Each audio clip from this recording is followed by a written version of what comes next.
Episode 5 of F4 Thailand. Boys Over Flowers drops us at the school billboard filled with photos of Goryu working as a nightclub hostess. Time loses his cool, but Kevin and MJ realize someone is messing with Goryu purposefully. They uncharacteristically decide to get involved. Goryu and Kaning try to infiltrate the club to investigate, but Kevin intercepts them, sending the kids away. Elsewhere, MJ tries to console Time by creating a party around him, while Kevin checks out the source of the incriminating photos.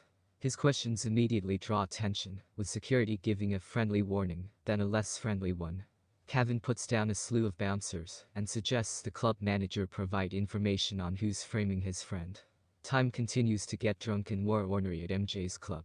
Hana shows up, chasing other girls from Time's side. MJ has eyes on the scene, but when he's distracted, Hana drags Time away. She cuddles up to a passed out Time, but as she leans in for a kiss, Time mumbles Goryu's name. The next day at school, Queen Bee Jane is sledgehammering Goryu's desk in a rampage, saying it's for Time. She gets his permission by text to reinstate the red card, sharing it with the school. But it's Hana with Time's phone. As Goryu is lured to the stadium, MJ and Kevin figure out Hana's game. While at a hotel, Hana's creepily waiting for Time to wake up. When he does, he doesn't remember a thing, but one glance out the window at a Ferris wheel has him thinking of Goryu. Hana makes a pass at Time, but it's a hard no as he searches for his phone. She tells him that she's been studying him for a long time, can understand him more than anyone. Then her crazy becomes fully untucked, culminating in a sharp object standoff. Time tells her he can understand her, but that Goryu is the one. He manages to get his phone back and seeing the school threat, runs to Goryu's aid. Near the stadium, it's insanity all around as the violence continues to ramp. Kids gang up on Goryu and burn the motorbike she'd borrowed from Kaning. Time steps in with a handbrake turn, saying he believes Goryu and carrying her away. Time sneaks Goryu into his house, thanking the staff who help him. They believe they've misheard. In a reveal of insight, Time talks of impulse control and wanting to improve himself. He even admits to not quite understanding his attraction to Goryu, but doubles down on his feelings for her as she falls asleep on his lap. The next morning, Time's already on the move as Goryu wakes to a new uniform and several red motorbikes from which to choose. He and the guys clean up the mess, and Kevin lets her know that Hana is leaving school. Goryu tells Hana she can't forgive her, but believes their friendship was real. The means girls approach Goryu and Time steps in with an announcement that Goryu is his girlfriend. But she doesn't remember having agreed to that. As the couple proceeds in their bickering, in walks Ren, freshly returned from France. Ending explained of Episode 5. Welcome to Stalkerfist, otherwise known as Episode 5, where Hana has revealed her true colors. But just as Time points out, the whole situation has been an opportunity for growth.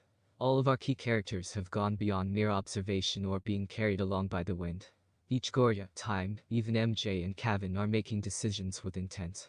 In fact, Kevin and MJ seem to be getting more heavily involved than the F2 of other versions. With the Korean Boys Over Flowers, for example, the guys seem to be more amused spectators. Oh, that guy, unless there was an opportunity for a fight. Here, the Sherlock and Watson act is entertaining as well as fruitful, as they figure out what's happening to Time and use their infinite means to fix it. At the same time, it also shows the guys as more close-knit than they sometimes appear in their determination to be cool. They understand Time's feelings on a different level to their own without having to ask. We're specifically loving the intensity of MJ, which seems more vested and responsive than previous versions of the character. Nani Harunkit is no handsome hat stand. Conversely, and you may disagree here, so feel free to cite examples in the comments. I'm waiting to see more from Winopa's Yamkajan as Kevin. Next to some of the other characters, he's slightly less enmeshed in the role, where it feels like acting rather than Kevin. Candidly, I want to believe. The tight script offers a great opportunity. And we're at episode 5 of 16, so there's still time for him to bring the intensity.